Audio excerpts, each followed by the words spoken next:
Mytho-réalité, le Super Bowl est la soirée avec le plus de violence conjugale. C'est une idée qui circule depuis longtemps, mais est-ce que c'est basé sur des faits? La croyance est née lors du Super Bowl de 1993 à la suite d'une campagne de sensibilisation qui a été relayée par les médias. Sauf que ça a pris un peu trop d'ampleur et à ce jour, il n'y a pas de données concrètes policières qui pointent vers une hausse des cas. L'idée persiste néanmoins. Il existe aussi une étude de 2011 qui tend à montrer une légère augmentation de la violence liée aux défaites sportives inattendues, mais elle parle surtout de facteurs de risque plutôt qu'un événement en particulier. Et ici au Québec, il n'y a pas de données qui permettraient de faire de liens de corrélation, et quand on demande au foyer ou au regroupement d'aide, la réponse est assez claire. La violence conjugale, c'est malheureusement toute l'année que ça se passe. Des fois, on se fait poser des questions.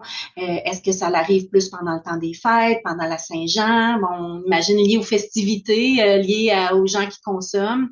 Et non, c'est pas quelque chose qu'on voit qui est une tendance. En 2024, au Québec, ce sont 21 679 femmes qui ont été victimes d'infractions contre la personne en contexte conjugal. Et si ce mythe peut paraître anodin, il peut aussi être dangereux, surtout s'il est utilisé pour justifier la violence par la consommation ou le sport. Pour tous les détails sur ce sujet, cliquez sur le lien en bio.